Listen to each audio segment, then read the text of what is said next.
আগে জানলে বাংলাদেশে কখনো সিরিজ খেলতে আসতাম না। দর্শক, ম্যাচ হেরে বাংলাদেশকে রীতিমতো অপমান করে ম্যাচ শেষে একই বললেন শ্রীলঙ্কার অধিনায়ক, যা ছিল অপ্রত্যাশিত।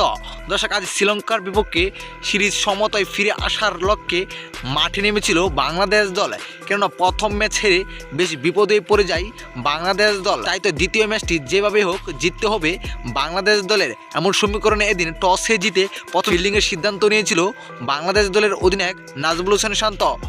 অর্থাৎ টসে হেরে ব্যাটিংয়ে নেমে 165 রানেই থেমে গিয়েছিল শ্রীলঙ্কা দল। এ রানের জবাবে ব্যাটিংয়ে নেমে রীতিমতোই অফ হিলিংয়েই ব্যাটিং তাণ্ডব চালিয়েছিলেন সৌম্য সরকার ও লিটন কুমার দাস, যেখানে তাদের দুর্দান্ত ব্যাটিং তাণ্ডবে পাওয়ার প্লের মধ্যে কোনো উইকেট না হারিয়ে 73 রান তুলতে পেরেছিল বাংলাদেশ দল। তবে শেষ পর্যন্ত তৌহিদ হৃদয় ও শান্তর ব্যাটিং তাণ্ডবে তাদেরকে হারিয়ে ম্যাচে জিতে নেয় বাংলাদেশ দল। যেখানে এই ম্যাচে ঘটেছে একটি অপ্রত্যাশিত ঘটনা, যেখানে সৌম্য সরকারের ব্যাটের কোনায় লেগে কিপারে হাতে আউট হলে সঙ্গে সঙ্গে আউটের আবেদন করে বসেন শ্রীলঙ্কার ফিল্ডাররা। সঙ্গে সঙ্গে আঙ্গুল তুলে আউটও দিয়ে দেন আম্পায়ার। তবে সঙ্গে সঙ্গে রিভিউ নিয়েছিলেন সৌম্য সরকার, ফলে রিভিউতে দেখা যায় ব্যাটের অনেকটা বাহিরে বলটি, তবে আলটাতে দেখা যায় সেই বলটি ব্যাটে লেগেছে, কিন্তু টাটা আম্পায়ার এটাকে নট আউট ঘোষণা করেন। কেননা ব্যাটের থেকে অনেকটা দূরে বল, তার কারণেই নট আউট ঘোষণা করেন টাটা আম্পায়ার। ফলে রীতিমতো রেগে যান মাঠে শ্রীলঙ্কার ফিল্ডাররা।